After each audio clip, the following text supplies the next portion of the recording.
Kita masuk yang keempat. Apa itu ciri orang ikhlas? Orang ikhlas, sanjungan tak membuat melambung, hinaan tak membuat murung, pujian tak membuat terbang, hinaan tak membuat tumbang. Tirulah Abdul Somad. Berapa banyak orang ngejek-ejek ambo. Ambo ceramah tetap semangat. Dek apa? Indah ambo baca. Dikirim orang ke ambo. Ustaz Somad, iko ada orang nama ejek-ejek Buya. Coba Buya tonton videonya. Enggak ambo tonton. Enggak tahan ambo. Daripada HP itu pecah. Sabar kata ambo. Jamaah sekalian sabar. Itu belum ada apa-apanya dibandingkan penderitaan Nabi Isa, Nabi Musa, Nabi Ibrahim. Kecik jamaah, iya Ustaz, kami sabar insyaallah. Rupanya Ustaz itu tidak menonton video itu. Saudaraku yang dimuliakan Allah Subhanahu wa taala, adakah yang lebih berat daripada ujian Nabi Adam alaihissalam? Adakah yang lebih hebat daripada ujian Nabi Musa alaihissalam? Dipancung kepala anak-anak kecil, yudzabbi'una abna'ahum. Anak kecil yang laki-laki disembelih, dimasukkan ke dalam peti kayu, dihanyutkanlah ke sungai Nil. Bayangkan, coba bayangkan ibu melahirkan anak, masukkan ke kotak kayu, hanyutkan ke pantai Padang. Bagaimana perasaannya waktu itu? Saya tak bisa menggambarkannya. Kenapa? Karena saya tak melahirkan anak. Tidak bisa laki-laki ahli tafsir bercerita bagaimana sakitnya melahirkan. Wahnan ala wahnin, sakit di atas sakit, lemah di atas lemah. Wa hamluhu wa fisaluhu fi amaini, menyusukan anak selama 2 tahun. Setelah anak lahir, meregang nyawa melahirkannya. Di Padang melahirkan anak masih meregang nyawa? Masih? Di tempat lain kabarnya bantu orang bersin saya. Lahir. Saudaraku yang dimuliakan Allah Subhanahu wa taala. Tiba-tiba apa kata Allah Subhanahu wa taala? Fa in khifti alaih, kalau kau takut anakmu itu disembelih Fir'aun, fa alqihi fil yammi, masukkanlah dia ke dalam sungai Nil, hanyutkan dia ke kotak kayu. La takhafi, jangan takut. Wala tahzani, jangan sedih. Inna radduhu ilaiki, nanti kami akan kembalikan anakmu ini. Waja'iluhu minal mursalin, nanti kami jadikan anakmu itu menjadi rasul. Wahyu itu diturunkan Allah untuk laki-laki apa perempuan? Memang kalau lah mendengar 45 menit memang susah konsentrasi. Wahyu itu diturunkan Allah kepada ibu Nabi Musa, namanya Yohanes, yang kena razia. Bukan razia STNK BPKB, razia siapa yang punya anak laki-laki, pancung kepalanya, potong kepalanya. Karena Fir'aun mimpi nampak anak laki-laki menarik mahkota. Fir'aun mimpi malam, nampaknya anak laki-laki menarik mahkota. Rupanya orang kalau sudah punya jabatan dan kekuasaan, walaupun selevel setinggi Fir'aun, ketakutannya luar biasa. Takut pak, takut bu. Bersyukurlah bapak yang tak ada takutnya. Bersyukurlah ibu yang tak ada takutnya. Karena ibu dan bapak tak ada jabatan dan kekuasaan. Takut, mengerikan. Nampak anak kecil mengarik mahkota, takut. Maka kata dia, dipanggilnya lah Dewan Pertimbangan Fir'aun, namanya Watimun. Dewan Pertimbangan Fir'aun. Hai tukang-tukang sihir, ya tadi malam saya mimpi. Apa mimpimu Tuan Un? Nampak saya ada anak kecil menarik mahkota saya. Apa arti mimpi saya itu, wahai tukang sihir? Dulu namanya tukang sihir, sekarang tidak lagi tukang sihir. Namanya sekarang penasehat spiritual. Oh, keren. Pakai jas, pakai dasi, tapi dukun juga. Berkawan sama hantu. Mukanya pun 11-12 macam hantu. Menurut kalian, wahai pertimbangan Fir'aun, ini mimpi yang nampakku tadi malam itu apa? Kata penasehat Fir'aun, ada anak kecil yang lahir tahun ini, dan nanti kalau dia besar, dia yang akan menarik mahkota kerajaan, dan dia yang akan menggulingkanmu. Maka siang, pagi, dan malam Fir'aun ketakutan, makan tak kenyang, tidur tak lelap. Sejak mimpi itu beberapa hari Fir'aun tidak makan ketupek gulai paku. Apa lo makan itu Fir'aun? Maksudnya dia tidak selera makan, tidak lalu makanan dari lehernya. Sampai akhirnya skenario Allah terjadi. Rupanya yang ditakutkan itu bukan jauh-jauh dari rumahnya, malah yang ditakutkan itu datang ke rumahnya. Bagaimana cara Allah memasukkan Musa ke dalam rumah Fir'aun? Allah kalau membalas luar biasa. Innama amruhu idza arada syai'an ayakula lahu kun. Tiba-tiba istri Fir'aun sedang mandi di tepi sungai Nil. Ketua Dharma Wanita, ketua PKK-nya lah waktu itu, sedang mandi-mandi di tepi sungai Nil. Nampaklah oleh dayang-dayang kotak hanyut. Tengoknya kotak hanyut. Itu kotak apa? Kotak apa? Dayang-dayang, berenang, ambil itu kotak. Akhirnya dayang-dayang mengambil kotak, dibuka. Begitu mereka buka kotak, mereka terkejut. Wow, amazing. Ternyata seorang bayi. Kata perempuan itu, istri Fir'aun, namanya Asiyah. Kata Asiyah, inilah yang lama ku nanti dan ku tunggu. Karena istri Fir'aun sudah lama tak punya anak. Orang soleh, luar biasa cara Allah membalas doanya. Ikhlas dia, tulus hatinya, dikasih Allah anak tanpa hamil, tanpa muntah, tanpa ngidam, tanpa melahirkan. Dapat anak keluar dari kotak. Sekarang banyak juga ibu-ibu dapat anak keluar dari kotak. Tengok buka pintu, kotak, rupanya dibuang orang. Dikasihlah nama anak waktu mengurus di Disduk Capil, Dinas Pendudukan dan Catatan Sipil. Bu, siapa nama anak ini? Bin Kardus.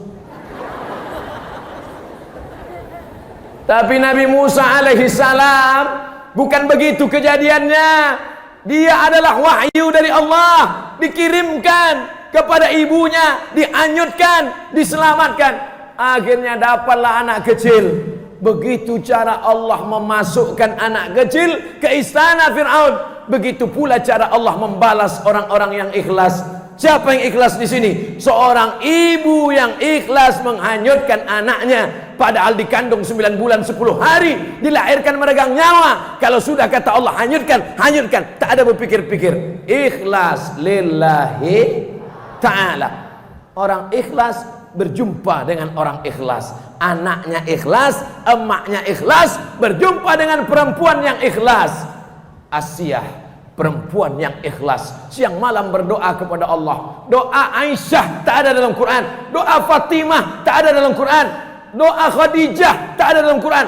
Tapi doa Asiyah, Rabbi bnili indaka baitan fil jannah. Ya Allah, bangunkanlah aku satu rumah dalam surga. Wa najjini min fir'auna wa amalihi. Selamatkan aku dari Fir'aun dan perbuatannya. Wa najjini minal qaumiz zalimin. Selamatkan aku dari orang-orang yang zalim. Makanya ibu, kalau suami ibu agak macam-macam Fir'aun, bacalah doanya. Insyaallah tak ada. Amin. Tapi nanti takutnya pas pulang, Ustaz, di mana doa tuh Pak Ustaz? Bapak Ibu yang dimuliakan Allah Subhanahu wa taala, jangan takut karena ikhlas kita terbujur. Sekarang banyak orang, Ustaz ikhlas-ikhlas kali, Ustaz jujur-jujur kali, nanti terbujur.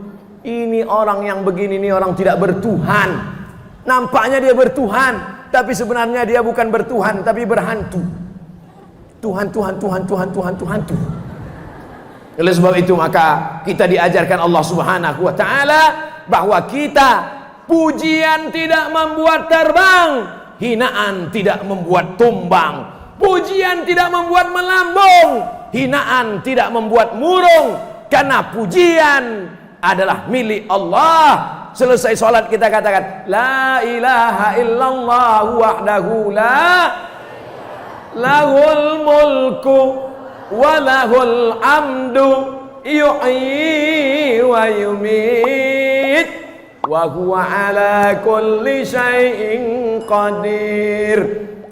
Ibu-ibu yang diejek-ejek tetangga, jangan balas, jawab aja dengan itu. Lahul mulku walahul amdu yuhyi wa yumit wa huwa ala kulli syai'in qadir. Makin kuat dia mengejek, makin kuat pula kita baca lahul mulku walahul amdu yuhyi wa yumit. Selesai sholat, makanya itu dibaca pelan. La ilaha illallah syarikalah, lahul mulku wa lahul hamdu yuhyi wa yumit wa huwa ala kulli syai'in qadir. 3 kali. Ini kadang orang habis selesai sholat qadir. Qadir. Apanya ibu ini sikit-sikit qadir? Rupanya nama suaminya Abdul Qadir. Mohon maaf Pak Abdul Qadir kalau kebetulan. Sudah berapa sifat orang ikhlas? Sekarang yang terakhir, yang kelima. Saya mulai tadi jam 10 kurang 15, sekarang sudah jam 11 kurang 20, 5 menit lagi. Ternyata kalau kita ceramah di depan orang ikhlas, tak terasa waktu begitu cepat berlalu. Kata jamaah, Ustadz aja yang cepat, kami lama kali udah rasanya. Ternyata kalau kita ceramah di depan orang ikhlas, walaupun panas tapi terasa angin sejuk, terasa luar biasa.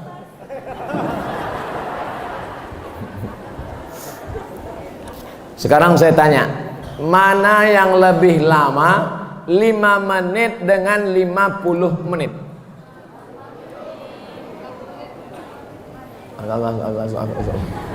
Mana yang lebih lama 5 menit apa 50 menit? Yang ketiga kali saya tanya, mana yang lebih lama 5 menit apa 50 menit? 50 menit, semua sepakat 50 menit. Yakin? Sekarang saya tanya pertanyaan yang keempat, 5 menit menunggu buka puasa, 50 menit main Instagram, Telegram, miligram, kilogram, update status.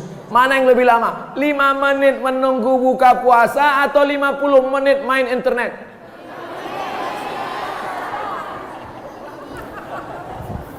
Di situ kita baru paham bahwa hidup ini bukan lama tak lamanya, tapi tergantung suasana hati Saya begitu juga Bapak Ibu.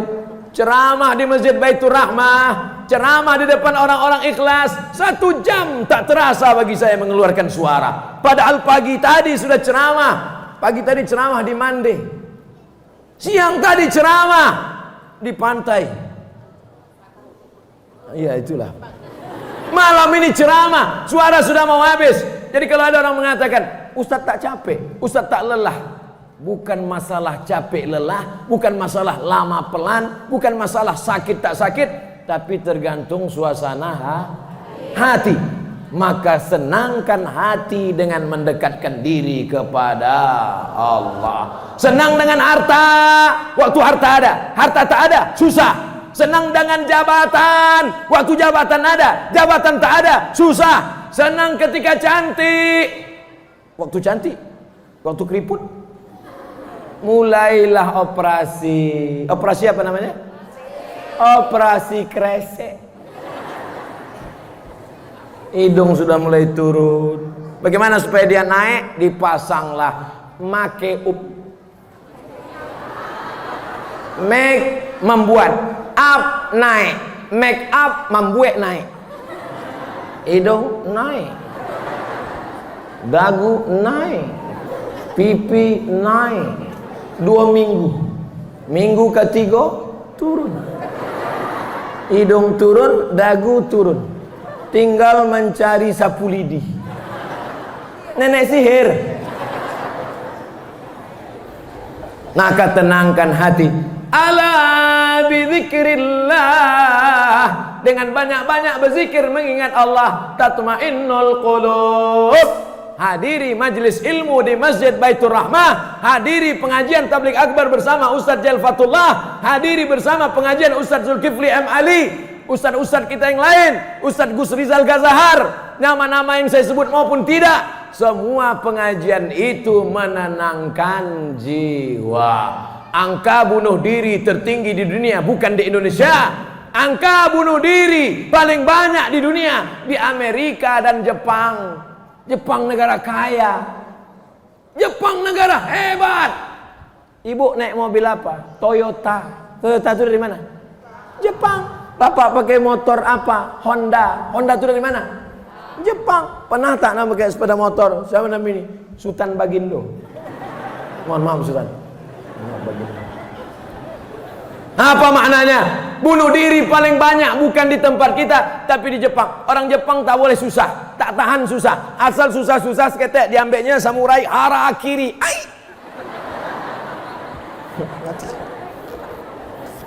Awak tenang.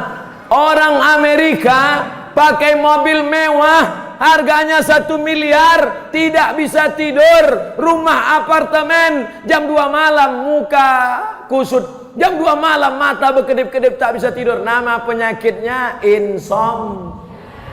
insomnia. Jam 2 malam berkedip-kedip tak bisa tidur. Orang kita naik khotib ke atas mimbar,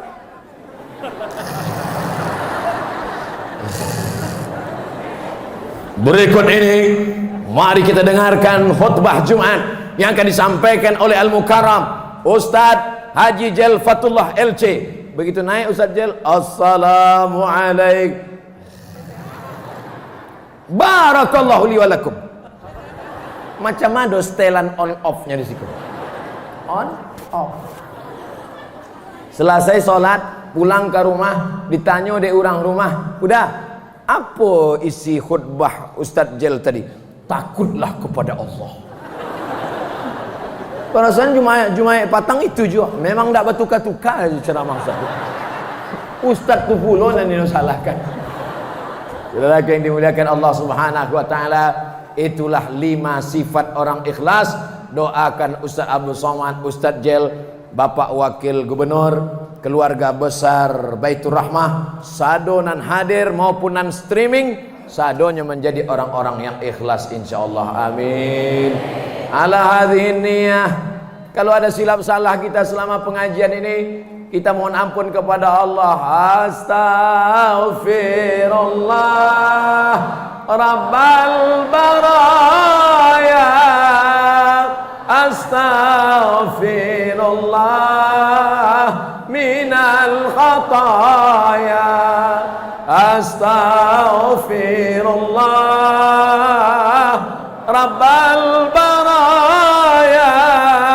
Astaghfirullah minal khataya.